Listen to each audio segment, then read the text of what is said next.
friends, welcome to my channel Zultech. আজি আমি এই ভিডিওত আলোচনা কৰিম EWS সাৰ্টিফিকেট কি, ইয়াক কোনে কোনে এপ্লাই কৰিব পাৰিব, 10% ৰিজাৰ্ভেশ্যন কি, EWS সাৰ্টিফিকেট ক'ত আৰু কেনেকৈ এপ্লাই কৰিব পাৰিব তাৰ বিষয়ে আমি এই ভিডিওত আলোচনা কৰিম। তো বন্ধুসকল, ভিডিওটো স্কিপ নকৰি শেষলৈ চাই থাকক। EWS certificate application, how to apply for EWS certificate 2020, কেনেকৈ এপ্লাই কৰিব মই তাৰ বিষয়ে ক'ম। আগতে জানি লওক EWS সাৰ্টিফিকেটখন কি আৰু ইয়াৰ বিষয়ে ভালকৈ জানি ল'ব। EWS certificate is issued to the person belonging to the economically weaker section category of the society. EWS is a new reservation subcategory under the general category. General category studenter karone eto certificate. EWS certificate to general category studenter babe reservation ase. It is a kind of reservation scheme that came into effect in year 2019. The EWS bill was approved by the President of India on 12th January 2019. 2019 President issue কৰিছে, approve কৰিছে, মানে বিলটো পাছ কৰিছে on 14th January 2019. Gujarat became the first state to enact this law. গুজৰাটত অতি first এইটো লাগু হৈছে। EWS reservation scheme has been introduced to provide 10% reservation in direct recruitment in civil post and service the government of India person who belong to the EWS category. EWS certificate প্রযোজ্য and are not covered under any other reservation. বেলেগ চাওক SC ST আৰু OBC category পৰা যদি আপুনি belong কৰে তেতিয়াহ'লে আপুনি EWS certificate নাপাব। EWS certificate টো কেৱল জেনেৰেলৰ বাবে। Application form can be accessed online, offline from various designed sources. If you are also eligible for EWS certificate and wish to apply for it, online, offline দুটাতে apply কৰিব পাৰিব। You must know all the crucial point related to the issue EWS certificate. You can collect EWS certificate.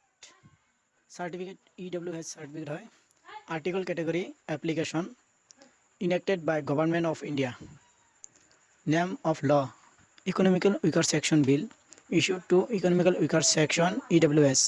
Reservation benefit 10%. Mode of application, online, offline দুটাই আছে। Validity of certificate, EWS certificate validity 1 year হয়।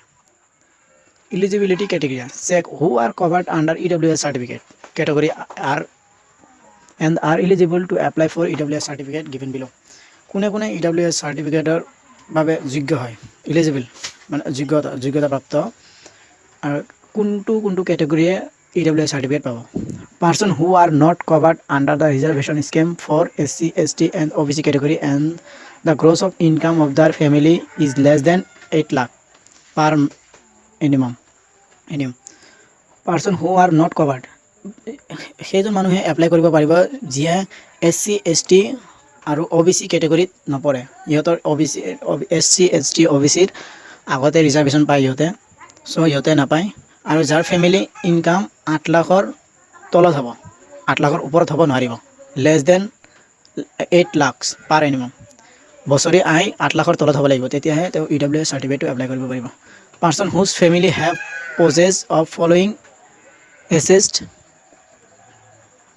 Person whose families have possessed of following assessed, irrespective of family income will be not recognized under yours. তলত এইকেইটা থাকাকেইটাৰ ইয়াতছে বেছি থাকিলে আপুনি apply কৰিব নোৱাৰিব। 5 acres of agriculture land and above, 5 একৰ বা তাতকৈ বেছি খেতি মাটি থাকিলে আপুনি এপ্লাই কৰিব নোৱাৰিব। Residential plot of 100 square yard and above in notified municipalityৰ আণ্ডাৰত থকা 100 স্কুৱেৰ ফিটৰ ইয়াৰ্ডৰ আপোনাৰ যদি লেণ্ড থাকে তেতিয়া আপুনি এপ্লাই কৰিব নোৱাৰিব। The residential area of 100 square feet and above, আপুনি বাস কৰা ঘৰটোৰ ৰেচিডেণ্টেল এৰিয়া, আপুনি থকা হেৰিখনৰ ঘৰ ভিতৰত 100 স্কুৱেৰ ফিটৰ যদি বেছি মাটি থাকে, ঘৰ ভিতৰটো বেছি থাকে, তেতিয়া আপুনি এপ্লাই কৰিব নোৱাৰিব। Residential plot of 2 square feet yard above an area on the specified municipalities. How to fill EWS certificate application form, কেনেকৈ এপ্লিকেশ্যন ফৰ্মটো ফিল আপ কৰিব।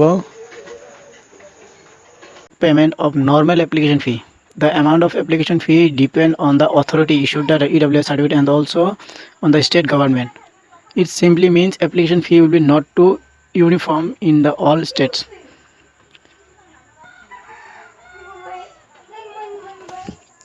EWS certificate authorized কোনে কোনে মানে আপোনাক দিব পাৰে EWS certificate কোনে কোনে দিব পাৰিব district magistrate additional district magistrate collector deputy commissioner additional deputy commissioner first class stipendiary magistrate sub divisional magistrate executive magistrate taluka magistrate extra assistant commissioner chief presidency magistrate additional chief presidency magistrate revenue officer not below the rank of tihsildar sub-divisional officer of the area where the application of family normally resides. EWS certificate document required কি ডকুমেন্টৰ প্ৰয়োজন হ'ব Aadhaar card must be নালাগে ID proof যেনে voter I card PAN card affidavit self declaration কোৰ্টৰ পৰা এখন affidavit লাগিব land proof land property document যিকোনো এখন খাজনা ৰচিদ লাগিব ৰেচিডেণ্টেল প্ৰুফ ডমিচাইল চাৰ্টিফিকেট আপুনি য'ত বাস কৰে তাৰে এখন ডমিচাইল চাৰ্টিফিকেট লাগিব যেনে সেই গাঁওবুঢ়া চাৰ্টিফিকেটখন দিলে হ'ব residential proof passport size photograph Aadhaar element document income চাৰ্টিফিকেটটো লাগিব কি ডকুমেণ্ট লাগিব মই লাইভ প্ৰুফ নেক্সট ভিডিঅ'ত দেখাই দিম আপোনালোকে চাই ল'ব EWS ফৰ্ম ষ্টেটাছ চেক এইবিলাক নালাগে তো বন্ধুসকল আজিৰ ভিডিঅ'টো এইখিনিলৈ সমাপ্ত কৰিছোঁ যদি ভিডিঅ'টো ভাল লাগে মোৰ চেনেলটো ছাবস্ক্ৰাইব কৰিবলৈ নাপাহৰিব বন্ধুসকল মই নেক্সট ভিডিঅ'ত আলোচনা কৰিম ক'ত যাব আৰু কেনেকৈ আপুনি EWS চাৰ্টিফিকেটখন এপ্লাই কৰিব পাৰিব তাৰ বিষয়ে মই আপোনালোকক লাইভ প্ৰুফ ডকুমেণ্ট সহ দেখাই দিম ধন্যবাদ